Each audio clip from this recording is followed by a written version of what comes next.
నవయుగ కవి చక్రవర్తి పద్మభూషణ్ శ్రీ గుర్రం జాషువా సాహిత్య తత్వ వివేచన. ఇది తెలుగు విశ్వవిద్యాలయంలోని జాషువా అధ్యయన కేంద్రం ప్రచురించింది. దీనికి ప్రధాన సంపాదకుడు ఆచార్య కె యాదగిరి, తెలుగు అకాడమీ.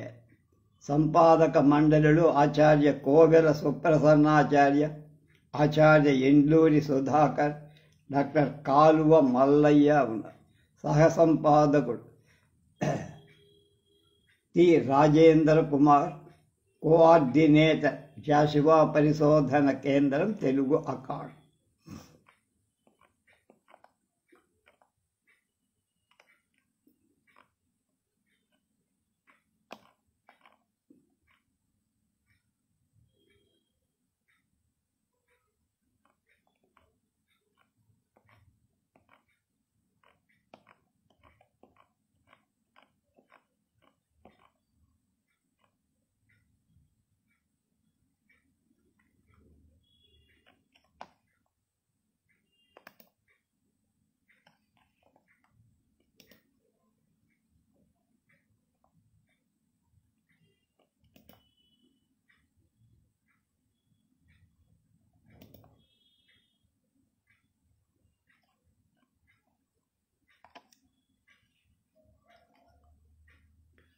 గుర్రం జాషువా గారు దాదాపు అందరికీ తెలుసు, అయినా ఒకసారి చూడండి.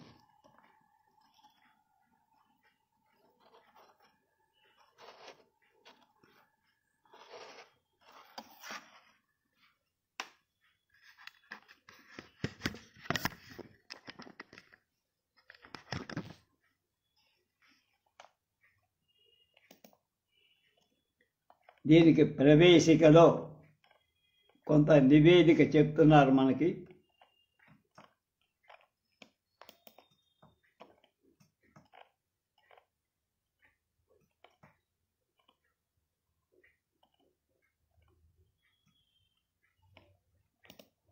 ఆధునిక భారత చరిత్రలో 19వ శతాబ్దం వరకు అంతకు ముందు లేని తీవ్ర పరిణామాలకు దోహదమైంది. ఒకవైపు సాయుధ పోరాటం, వేరొక వైపు నూతన విద్యా విధానం, విజ్ఞాన శాస్త్ర ఆవిష్కారం,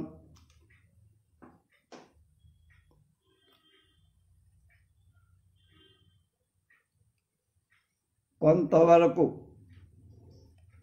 స్తబ్దంగా, కొంతవరకు చలనశీలంగా ఉన్న సమాజం పెద్ద కుదుపుకు లోనై పాశ్చాత్య దేశాల నుంచి వచ్చిన ఉదార ప్రజాస్వామ్యవాదం కులాలుగా విడి ఉన్న భారతీయ సమాజపు ఔచిత్యాన్ని తీవ్రంగా ప్రశ్నించి మధ్యయుగాలలో భక్తి ఉద్యమంలో కుల విభజనకు, అస్పృశ్యతకు వ్యతిరేకతకు బీజభూతంగా ఉన్నది. అది సంప్రదాయ పరిమితులకే ఒదిగి ఉండాల్సి వచ్చింది.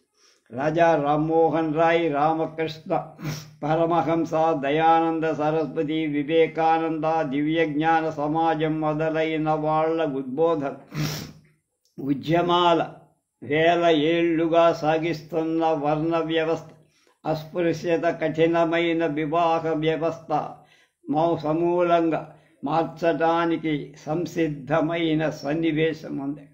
భారతీయ సమాజం విషయంలో పాశ్చాత్య క్రైస్తవ మిషనరీలకు ఉన్న అపోహలను తొలగించడానికి సంఘ సంస్కరణ ఉద్యమం పెద్ద ఎత్తున ప్రారంభమే. జాతీయోద్యమం దీనికి తోడుగా కొనసాగి ఈ రెండు ఉద్యమాల మధ్య అప్పుడప్పుడు కొంత వైరుధ్యం కల్పించి 20వ శతాబ్దపు ప్రారంభంలో గాంధీజీ రాకతో ఈ రెండు ప్రవాహాలు సంగమించాయి, కలిసిపోయాయని అర్థం. తెలుగు సాహిత్యంలో ఈ రెండు ప్రేరణలతో ఆధునిక కవిత్వం ముందుకు సాగింది. తిరుపతి వెంకట కవుల అవధానాలు పద్యాన్ని ప్రజలకు సన్నిహితం చేసి నాటకాలు పరోక్షంగా పురాణ కథలను గ్రహించిన ఈ రెండు ఉద్యమాలను బలపరిచి గురదాడ అప్పారావు, రాయప్రోలు సుబ్బారావు ఈ పునాదుల మీదనే తమ సాహిత్య జగత్తును నిర్మించారు. గురదాడ మార్గంలో సంఘ సంస్కరణ ఉద్యమం ప్రధానమై రాయప్రోలు కృష్ణశాస్త్రి, నాయని, నండూరి మొదలై సమకాలీకుల కవులు జాతీయ ఉద్యమాన్ని, కాల్పనిక కవిత్వాన్ని బలపరిచి ఈ సందర్భంలో 1920 ప్రాంత కవితా వేదిక మీదకు వచ్చిన ప్రతిభావంతుల కవి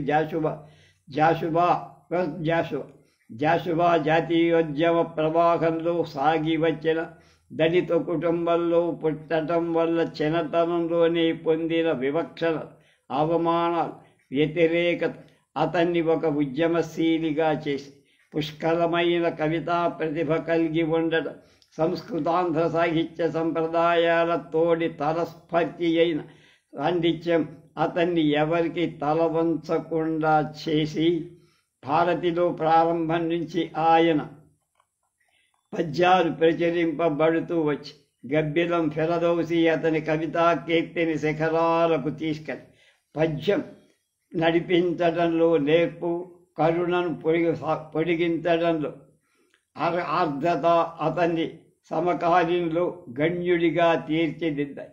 హరిశ్చంద్ర నాటకం వేసినప్పుడల్లా ఆయన శ్మశాన వాటిక పద్యాలు చదవడం ఒక ఆచారమైంది. జాషువా సమకాలీనులలో ఆయన ప్రత్యేకత ఒకటి చెప్పుకో. ఆయన దేశీయ సాహిత్యంలోనే ఉన్నాయి మూల. ఆంగ్ల కవులు ప్రాబల్యం ఆయన రచనలు ప్రభావితం చేయల. ఖండకావ్యామన్న ఒక్క ప్రక్రియ ఆయన తీసుకున్నారు. ఆయన కావ్యాలు మనిషి అంతస్సులోని వేదన మూలుగులను వెలికి తెస్తాయి. ఆయన కంఠం వేగ గంభీరంగా ఉండేది. తర్వాత కాలంలో వచన కవిత్వం వచ్చిన కాల్పనికోద్యమంలోని ప్రణయాదులు కాదన్నట్లే సరైన రూపం లేని వచన పద్యాన్ని ఆయన కాదన్నారు. తెలుగు కావ్య జగత్తులో గాంధీ ఆదర్శం ఆయన రచనలు ప్రతిఫలించినట్లుగా మరొక దానిలో ప్రతిఫలించాల. జాషువాను ఆంధ్రదేశం ఆదరించి గౌరవించి హక్కున చేర్చుకొని ఎన్నో సన్మానాలు, గౌరవాలు ఆయనకు దక్కి ఒక తరం గడిపోయిన, ఒక సంప్రదాయం తొలగిపోతూ ఉన్న చివరి దశ. ఈ దశలో 20వ శతాబ్ది సాహిత్యాన్ని, దానిలో శిఖరాల వంటి కవులు, రచయితలు, వారిని గురించిన అంచనాలు తమ పునఃసమీక్ష చేయాల్సి వచ్చి ఈనాడు జాషువా సాహిత్యాన్ని, దాని ప్రాపంచికతను చర్చకు పెట్టాల్సిన అవసరం ఉంది. ఈ సందర్భంగా తెలుగు అకాడమీలో పద్మభూషణ్ డాక్టర్ గుర్రం జాషువా పరిశోధనా కేంద్రం రూపొందించిన వ్యాస సంపుటి జాషువా సాహిత్య తత్వ వివేచన మీ ముందుకొస్తుంది. జాషువా చెప్పినట్టు సుకవి జీవించు ప్రజల నాడు కలయన్ అన్న మాట యథార్థమే. ఈ సంపుటంలో ప్రచురణ కోసం తమ వ్యాసాలను అందించిన సాహితీవేత్తలు కృతజ్ఞత. కొన్ని వ్యాసాలు అంతకుముందు ప్రకటించబడిన పత్రికల నుండి, గ్రంథాల నుండి ఎన్నిక చేసి దీనిలో మేము ప్రకటించడం జరిగిందన్నారు ఆచార్య కోవెల సుప్రసన్నాచార్య. కాకతీయ యూనివర్సిటీలో తెలుగు ప్రొఫెసర్గా పనిచేసి రిటైర్ అయిన వారు.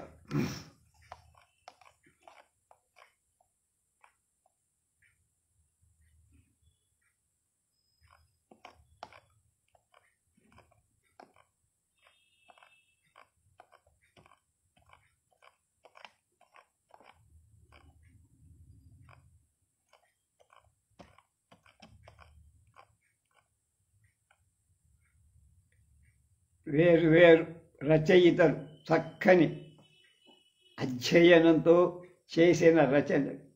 కాంతులీను జాషువా కాంత. ఆచార్య ఎస్ గంగప్ప గారు దాదాపు 2 ఏళ్ల క్రితమే ఆయన చనిపోయారు. ఈనాడు దళిత స్త్రీవాద శబ్దాలు బహుధా విలపిస్తాయి. దళిత సాహిత్యం, స్త్రీవాద సాహిత్యం ప్రముఖంగా ప్రాధాన్యం వహిస్తారు. సరిగ్గా ఇవే మాటలు అడగబోయిన మహాకవి జాషువా సాహిత్యంలో వీటికి అత్యంత ప్రాధాన్యముందన్న విషయం విజ్ఞులకు తెలిసింది. అట్టడుగు జీవితాల హీన దీన స్థితిని చూసి మనసు ముసిరిన ఆవేదన ఆర్తిని ఆయన కవిత్వ రూపంలో మనకు అందించిపోయారు. దారిద్ర్యం, అంటరానితనం, ఆర్థిక అసమానతలు, వర్ణ వ్యవస్థ, కుల వ్యవస్థ, కర్మ సిద్ధాంతాలు వీటన్నిటితో సతమతమయ్యే తాను తన సోదరులను చూసి తిరుగుబాటు చేసి వ్యవస్థను నిలదీసి ప్రశ్నించారు జాషువా. అయితే ఇదంతా అలజడి వలన కానీ నినాదాల వల్ల కానీ చెయ్యరు. మృదు మధుర పదజాలం, చక్కని సరళమైన శైలి విన్యాసం, ప్రతిభా పాటవాలం, కమనీయ కవితగా రూపొందించిన ఘనత జాషువాకే దక్కింది. ఇదే రీతిలో ఈ సమాజం మహిళల పట్ల ఏర్పడినటువంటి తన ధర్మాన్ని నెరవేర్చడంలో స్పష్టంగా గమనించి సముచిత రీతిని స్త్రీ పట్ల ఆదరాలను ప్రకటించి విరోచిత మహిళలకు నిరాజనం పలుకుతూ దగాపడ్డ స్త్రీలు సముచిత రీతిని ప్రబోధించి కవిగా తన వంతు ధర్మాన్ని నెరవేర్చుకోడు. జాషువా భారతదేశంలో పురుషుడి కన్నా స్వేచ్ఛ స్త్రీకి లేకపోవడం వలన పురుషాహంకారం, పురుషాధిక్యత మూలంగా స్త్రీ అణచివేయబడినటువంటి రీతిని బహువిధాలా వివరించి స్త్రీకి పురుషుడితో సమానత్వం కావాలని సాధించిన నాడే సమాన గౌరవంతో స్త్రీకి సరైన న్యాయం చేకూరగలదని ఎంతగానో తన వాదాన్ని కమనీయ కవితా స్వరూపంతో నిరూపించిన మహాదార్శికుడు కవి జాషు.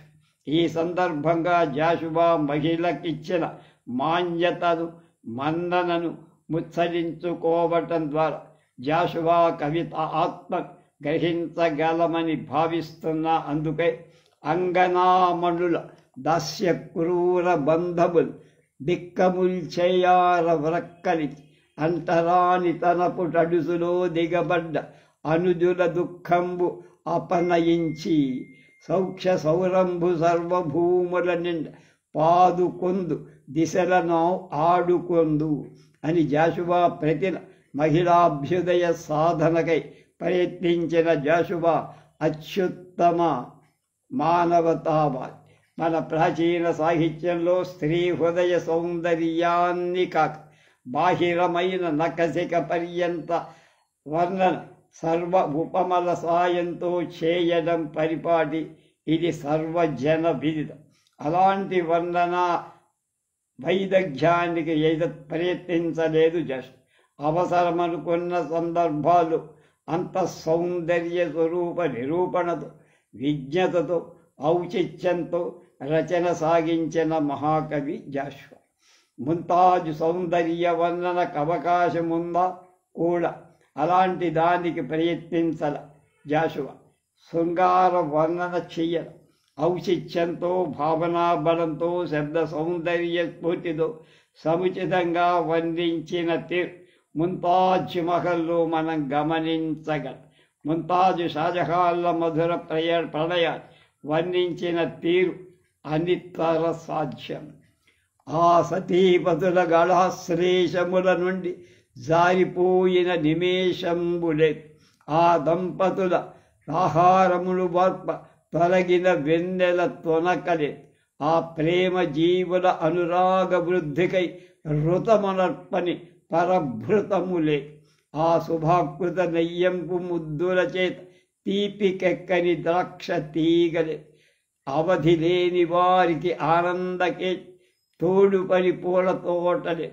దారి కూర్మి పెంపు వలచి వర్ణన చేసి సుప్రసిద్ధి గలని సుకవి లేడు అని ముంతాజు మహల్లో జాషువా.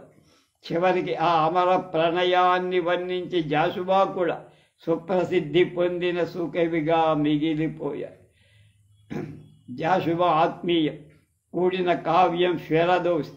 ఫెరదౌసిలో తండ్రికి తగ్గ కూతురు. తండ్రి మరణానంతరం బంగారు నాణాలు తీసుకోమని భటులు కోరినప్పుడు తండ్రిని పోగొట్టుకున్న ఆ ధనాన్ని తిరస్కరించింది ఆ పుత్రి. ఈ విషయం ఆమె పాత్ర చిత్రాలతో వన్ని తెచ్చి, ఇది నా కన్న తండ్రిని కష్టపెట్టిన ధనంబు, ఈ స్వాపతేయంబు ముట్టుదల నా జనకుండు కంట తడిబెట్టన్ స్వర్గమందుండి నామది తండ్రిన్ దయతోడ నీది నరవాంబుండైన మీ స్వామికి 10,000 అంజలులంచు బలట్టుడని బాష్ప స్పిన్నయై భాస్వయై భాస్వ స్పిన్నదు భాష్వ. ఇది అభిమానవతి గుణం. ఈ డబ్బు మీ రాజుగారికే తీసుకోండి. తండ్రి లేని నాకు ఈ డబ్బు ఎందుకు, ఏం చేసుకుంటా? తండ్రి ఉన్నప్పుడు ఇవ్వాల్సిన డబ్బు చచ్చిపోయిన రాజిస్తారా? నాకు అక్కర్లెప్పమని. స్త్రీ స్వభావ నిరూపణలు జాషువా చూపిన మెళకువ స్వప్న కథ, అనాథ 2 కథా కావ్యాలు. ఒకటి నింగికి సంబంధించింది, మరొకటి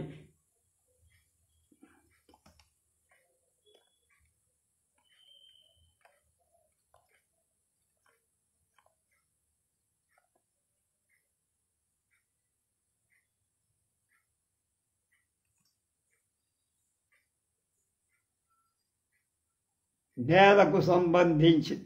అయినా నింగికి సంబంధించినట్లు చెప్పిన అది నేలపై జరిగిన కథ.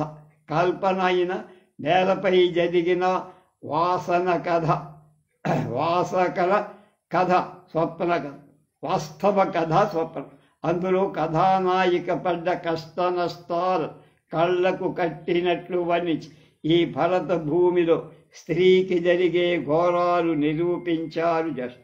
అలాగే అనాథ కథలోని హీన దీనస్థితిని రసాత్మకంగా వర్ణించిన తీరు అనితర సాధ్యమంటే అబ్బురపడాల్సిన పని. పీఠికలో ఈ రెండింటి గురించి ఈ కావ్యమున స్వప్న కథ, అనాథ అను 2 కథలు కలవు. ఇందు మొదటి సమగ్రము, రెండవది సమగ్రం.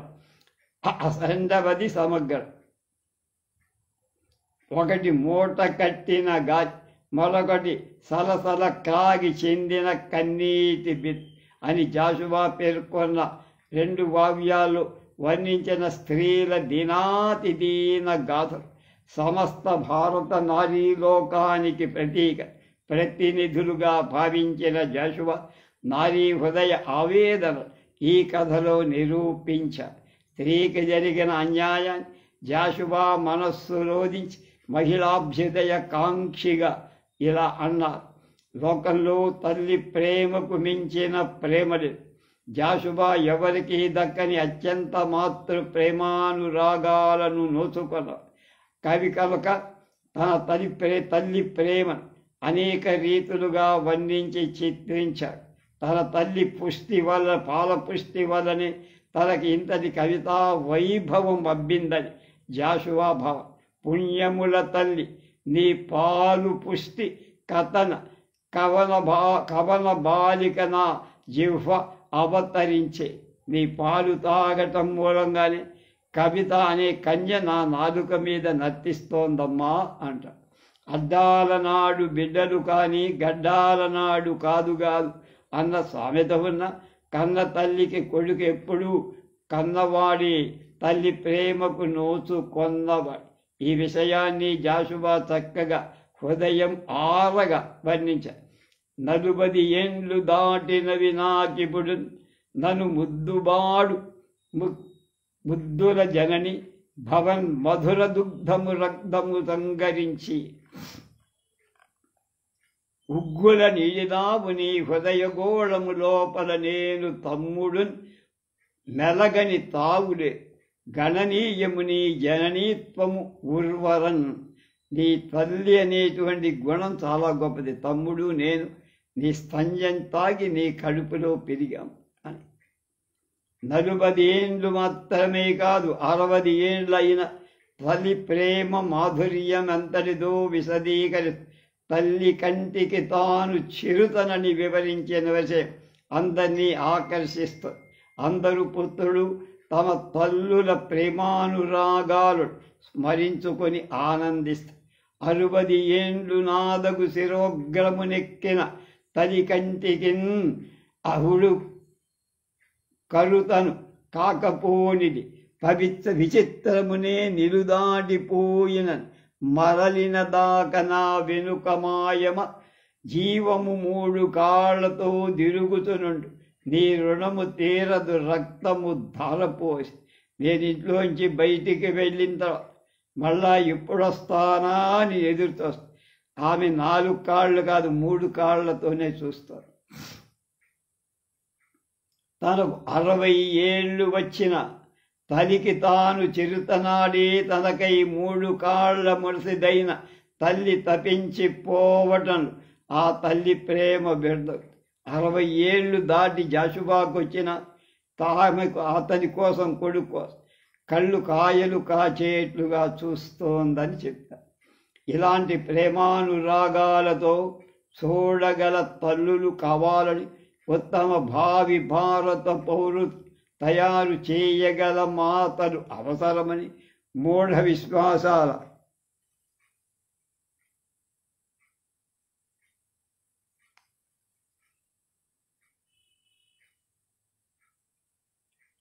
సిరికి మందును ఉగ్గుపాలతో నూరిపోసే దుష్టమాతలు పనికి రావని జాషువా అంటున్నాడు. మా ముద్దు సుతుండు మా కనుల ముందు నటించిన చాలు ఎందుకీ విద్యను మాకు అందు రవికేకిలు నమ్ములు వేరు పుర్వులై బూచుతు పాసి పాలకుల పూస మనస్సుల మోసులెత్తు ఇవిరోచిత ధీర భావముల ఉబ్బులడంచుటచే భేరతానీచ గుణంబులేర్పడుట నేలరు కొందరు తల్లులు ఎట్టి పైశాచిక వత్సరత్వము జాతికి తీరని వజ్రఘాతము. పిల్లల్ని ఉగ్గుబాలతో పెంచినప్పుడు వాళ్ళకి మంచి విద్య నేర్పాలి. డబ్బు సంపాదనే వాళ్ళకి ధ్యేయంగా ఎప్పుడు అనకూడదు, చెప్పకూడదు. అది ఆయన చెప్పి తల్లి ప్రేమను మాత అనేటువంటి తల్లి ప్రేమను తల్లిలోనే కాదు అనుంగు భార్యలో కూడా మాతృ ప్రేమను చవిచూసి ఈ విషయాన్నే భార్య మరియమ్మ మరణంతో అనంత దుఃఖ సాగరంతో మునిగిపోయి విలపించిన తీరులో విదితమవుతుంది. భార్యకు అత్యంత గౌరవ స్థానమిచ్చిన ఘనత జాషువా కవీంద్రుడు. నాతను స్మృష్టి ప్రత్యణువులను కల పుష్టికతి కారణంబు నీ అంతులేని ఆ చేతి సుధాంశవం కదా చిక్కునే నాకు అనరాదు కాని నా మాత కుమారుగా అనుగు మానిని రూపము దాల్చినట్టి నా జాతక పుణ్యరేఖవు ప్రశస్త శుభైక వరప్రదాత్రివు అంటాడు. రుణ విముక్తి కొత్త లోకం జాషువా భార్యను తన జాతక పుణ్యరేఖ అని వర్ణించారు. ఈ అదృష్టమంతా తనది కాదు, ఆవిడ తన భార్య కావటంతో తన జాతక పుణ్యరేఖ మారిందని భావించడంతో విశేషం. జాషువా హృదయం ఏమిటో దీనిలో మనకి అర్థమవుతుంది. భార్య మరణం తర్వాత తల్లి తండ్రి తానై కూతురు హేమలతకు వివాహం చేసి దీవించిన తీరులో జాషువా హృదయం తనపై గల వాత్సల్యం స్పష్టం. తన తల్లి లేకపోవడంతో మలగిన తన హీన కవిత్వవాణియును తూలెను దేహదార్ఘ్యమని వాపోయారు. మహాసతుల శిరోరత్నంగా భాషించిన ప్రేమైకమూర్తి కన్నతది ఏ దిశందిరిచి ఈ క్షణహారతులిచ్చునో అని భావించారు. చూపులనేటువంటి హారతి ఎక్కడుండి ఇస్తోందో అని భార్యను గురించి జ్ఞాపకం. లవణం ఉన్నాడుగా గోరాగారి లవణం, వాళ్ళ అబ్బాయికి జాషువా గారి అమ్మాయి హేమలతనిచ్చి పెళ్లి చేసి హేమలత లవణం వాళ్ళ వివాహం సందర్భంలో ఇలా చెప్పాడు. కులమున కన్న కూతుల గౌరవలీల వివాహ కార్యములు సరిపితి అర్పుడన్ కనిన నాతను జన్మకు నీకు నేడు పెండిలియొనరించుచుండి ధరణీసుర బాలునకిచ్చి వాగ్ధిలో గల లవణంబుతో ఉసిరికాయకు పొత్తు ప్రసిద్ధమే కదా. నేను కళజాతి వాడిగా పుట్టా, నా కూతురు కూడా అదే కదా. కానీ ఎవరికి ఇచ్చా నేను? ధరణీశ్వర బాలు. ధరణీశ్వరుడు అంటే బ్రాహ్మణుడు భార్య గోపరాజు రామచంద్రరావు వాళ్ళ అబ్బాయి తమ్ముడో అబ్బాయి లవణం గారికి ఇచ్చి నేను పెళ్లి చేశా. ఎలా ఉంది ఈ దాంపత్యం అంటే, అడవిలోని ఉసిరికాయ సముద్రంలోని ఉప్పు కలిస్తే ఊరగాయ ఎట్లా అయిందో అలా. లవణం పేరును గ్రహించి చక్కగా అది ఇక్కడ సద్బ్రాహ్మణు చట్టపట్టిది గాంధేయులు ప్రశంసి సత్కవిపుత్రి నూతికెక్కిన నీ కథన గోత్రద్వంద్వమచ్చున్నది. పుట్టిన ఇల్లు మెట్టిన ఇల్లు రెండిటి అత్యంత గౌరవ భాజన చెయ్యాల్సినటువంటిది చెయ్యి అని జాషువా హేమలతను జీవించి. హేమలత ఈనాడు తండ్రి జాషువా జయంత్యుత్సవాల సమయంలో జాషువా ట్రస్ట్ ఏర్పాటు చేసి జాషువా సాహిత్యాన్ని గౌరవాన్ని ప్రచారం చేసే ప్రయత్నం చేస్తున్నందుగా మనకి తెలుసు. అలా ఇంత తల్లి భార్యను తనయను గౌరవించిన తీరుడు జాషువా వ్యక్తిత్వం స్పష్టమై బయట కూడా స్త్రీకి ఉత్తమ గౌరవం సమకూర్చాలన్న ధ్యేయాన్ని అభివ్యక్తీకరించారు. కాటమరాజులో కదిగిన కయ్యంతో పగలకు వెన్నిచ్చి పారిపోయిన ఖడ్గ తిక్కన శూలాల్లాంటి మాటల పోటుతో పీడించి మళ్ళీ యుద్ధరంగానికి పంపిన వీర చానమ్మ అనేక రీతుల సంస్తుతించిన జాషువా స్త్రీ పట్ల ఉన్న అపార గౌరవాదాలు స్పష్టము. యుద్ధరంగం నుంచి తిరిగి వచ్చిన భర్తను చూసి క్రోధోజ్వలమారి సూర్య పసుపులుండన్ చూపు మా ఖడ్గతిక్కన అర్ధాంగికి వీర చానమ్మకు రక్త స్వాగతాభ్యర్చనలు అని కొడియాడి, నీతో పాటు 3 ఆడవాళ్ళు మయ్యాం, మంచం చాటున పసుపు రాసుకు స్నానం చెయ్యమని వీర చానమ్మ భర్త ఖడ్గ తిక్కన పరిహసించిన తీవ్రం. 3 అడుగులమైతి మెన్నటికి నీ పుణ్యాన ఇంకెన్ యుద్ధంలో చెయ్యలేక పారిపోయి వచ్చావు. మరింట్లో మీ అమ్మ నేను 2 ఆడాలు. ఇప్పుడు నువ్వు కూడా 3వ ఆడంగి లేకు తయారైపోయి కనుక చాలు. ముగురాయలు ధరించి చాలు. దవాల్ మాణిక్య రత్నాంచితంబగు ఖడ్గంబరి భర్తతో కరకు వీరావేశ వహనిచ్చల రఘుల దగ్గరి బుగ్గలను పొడుతూ ధీరన్ నారి ఊహించదని బుగ్గల మీద ఇలా వేళ్లతో పొడుస్తూ భర్తను దెప్పి ప్రాణభీతి సరసి వచ్చిన మగయాడు చాని నింత నీకు మానమేర. పసుపు రసుకొమ్ము ముసుగులోనని భర్త ఎత్తి పొడుతు మహిళకు ఏటి కోళ్ళు అంటే విద్య నమస్సులు అనర్థం. చానమ్మ పరిహాస తీవ్రత భర్తలో కరకు వీరావేశ వహనిచ్చటల్ రఘులను చేసినాడట. అంతటితో ఆగలేదా, బుగ్గలను పొడిచిరట. అందువల్లనే చారమ్మని అంటే భార్యని వీరనారి అన్నాడు జాషు. ఇలానే రష్యన్ వారి అంతరిక్ష యానం చేసి వచ్చిన వ్యాలంటీనా తెరిస్కోవా వీర కుమారిగా వర్ణించిన తీరు కూడా బాగు. గగనేందిర నీశరమున అగంజ నక్షత్ర వజ్రహారం బిడి ముగ్ధుగా స్వాగతం బిడే అభ్రగములు గానంబుసేయ వాలంటీనా అని వీరకుమారి ఖండకావ్యంలో అనాదిగా స్త్రీల పట్ల పురుషుడు చూపే వివక్షత ఇవాళ స్త్రీవాదులు పురుషాహంకారంతో పురుషాధిక్యతను వర్ణించి వాటిని అణచిపెట్టే స్త్రీ సమాజంలో పురుషుడితో సమాన గౌరవం కావాలి అన్నది జాషువా యొక్క ధ్యేయం. ఈ విషయంలో జాషువా పురుషాహంకారం, పురుష ఆధిపత్యాన్ని అల్లుడు ఖండికలో చక్కగా చిత్రించాడు. అల్లుడు హృదయం లేకుండా భార్యను ఏల కలిగాడు. పెళ్లి కాగానే అల్లుడి ప్రవర్తన ఇలా వర్ణించాడు జాషువా. కొట్టుడకు తిట్టుడకు ఒక పట్టా జన్మించినట్లు భావించి పెట్టితి ఇల్లాలి, నా పెట్టు శ్రమలలోచి సతియు విధి అనుకొను.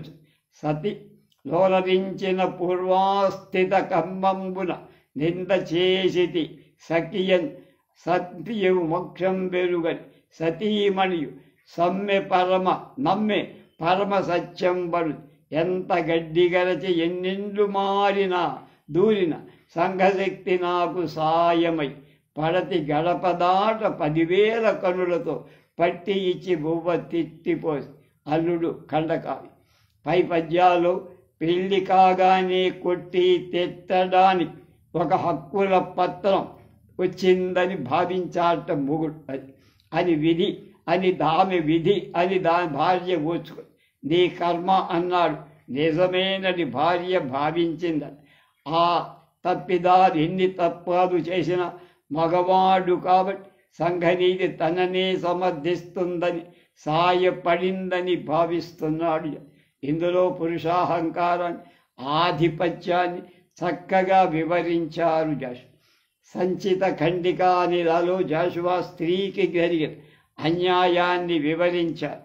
పురుషుడు స్త్రీని వంట ఇంటి కొరముట్టుగా గనినుండగా భారత నారినని దాస్యమాచరిస్తున్నాం.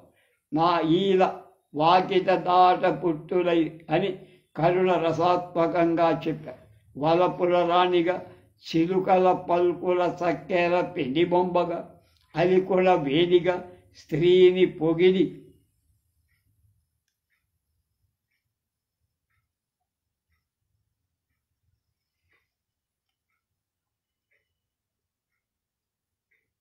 ఆకాశంలో ఊయల కట్టి ఊపిస్తున్నారు పురుషుడు ఎన్నో యుగాలడు.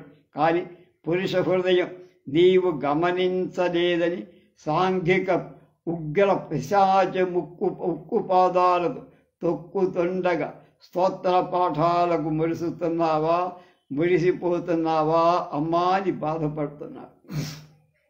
నిన్నాకాశము దాకగా పొగడుతుంది, నీ అందచందాలతో వన్నెలు తెచ్చి కవిత్వమల్లు కొలుచును.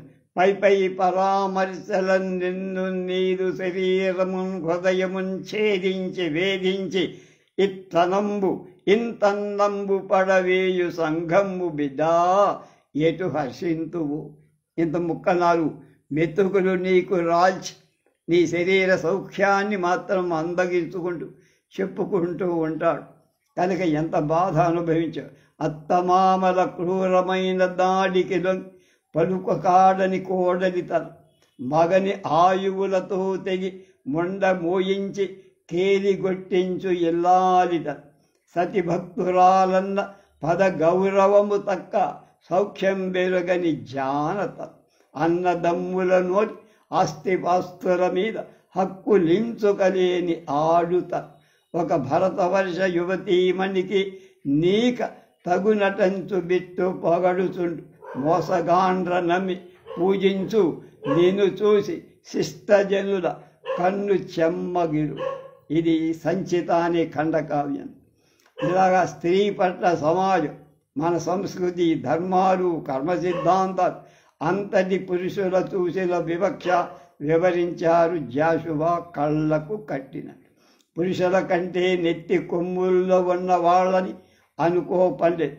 స్వార్థ సంఘం స్త్రీకి ఆ జన్మ బానిసత్వాన్ని అంటగట్టి పరదా తొలగించుకొని స్వేచ్ఛావాయు పీల్చమ్మా అని జాషువా ప్రబోధించి, గడ్డాల్ మీసలు నన్నవారు మునుమున్ గర్వించి మీ నైపుణం గొడ్డుంబోవగ పురుషులు నెరపు యుక్తులు నమ్మి సేవించుదని గొడ్డలు దొడ్డ నగలు ధరించుకొని శోకులు చేసి మోదింతునా బిడ్డ. ఎంతటి వెరిదారవు కళా విశ్వంబు వీక్షింపు మీ. పురుషుని మోస ప్రయుక్తులను కుయుక్తులను స్త్రీలు ఎలా లోబడి మంచి బట్టలకు నగలకు షోకులతో తృప్తిపడి అనాది నుండి ఎలా నడుచుకుంటూ స్త్రీ ఉందో వివరించి కళాత్మకమైన ఈ ప్రపంచాన్ని ఒక్కసారి కళ్ళతో చూడమ్మా, నీకు అర్థమవుతుంది అని. అంటే ఎంత వంచనకు నువ్వు గురవుతున్నావు చూ.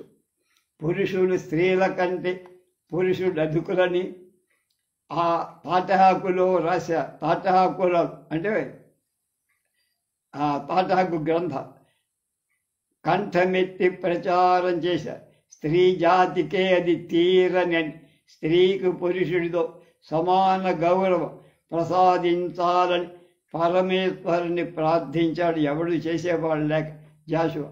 స్త్రీ కంటే పురుషుడు శ్రేష్ఠుడును సిద్ధాంతములు చేసి తాటాకులు కంఠములెత్తి స్త్రీ జగతికి అన్యాయంబు గావించను.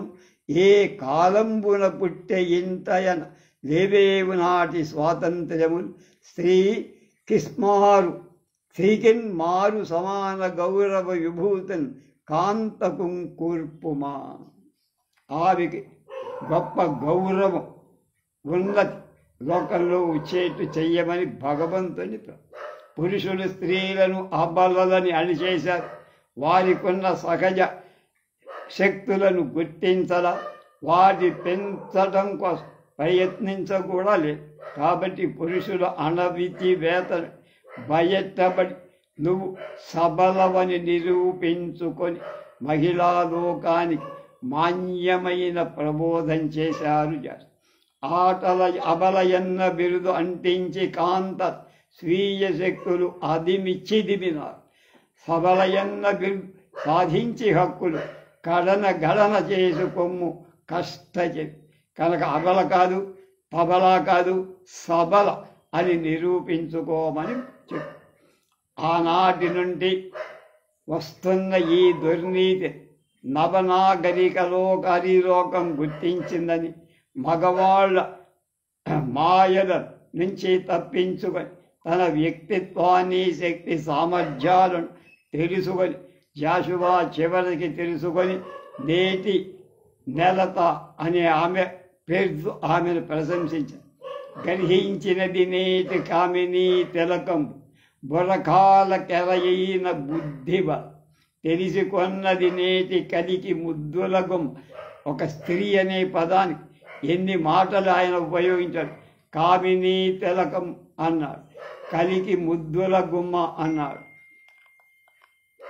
అద్భించు తారలందున్నకెడు అర్థమైనటి నేది అంబుజాస్య లేలేత బుడత పెండిళ్ళనే ఆకలించుకొన్నది నేను అనులోక్తి చాతుర్య పసిడి సొమ్ముల రెత్త బరువుచే కాంత మగమారి చేతిలో చేయి కలపకున్న తలంపనేల అనర్థంబు తప్పదనుచు భారత క్షోణి చిత్తంబు కోరగింపు కలము పట్టిన దినాటిది వెలది నిర్మంద. కనుక ఇవన్నీ అర్థమైంది.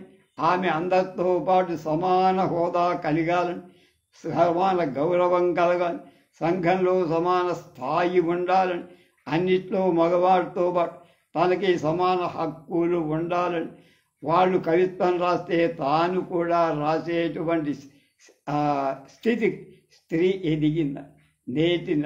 అలాగా తన కాలాన్ని మహిళలు మానులైన లోకరీతిని గురించి తమ హక్కులను పరిరక్షించుకొని ఆరంభాన్ని గురించి జాషువా సంతృప్తి పడి నేను ఆరంభంలో పేర్కొన్నట్టు జాషువా దళిత స్త్రీవాద శబ్ద ప్రయోగం ఎక్కడా దళితుడు స్త్రీవాదం లేదని చేయకపోయిన సమాజంలోని మాయని మత్స అయిన అంటరానితన సమాజంలో మహిళకు ఇవ్వాల్సిన గౌరవాన్ని ఎలుగెత్తి కమనీయ కవితామయం చేశారు జాషువా అని నేనంట. ఈనాటి సంఘ సంస్కర్తలు స్త్రీవాదులు జాషువా మహా ఆదర్శ పురుషుడని ఢంకా బజాయించి చెప్పారు ఆచార్య గంగప్ప గారు. రేపు విశ్వనాథ జాషువా తులనాత్మక పరిశోధన చేశారు. డాక్టర్ సంజీవ దేవ్ గారు ఒక వ్యాసంలో. దాన్ని రేపు తెలుసుకుందాం.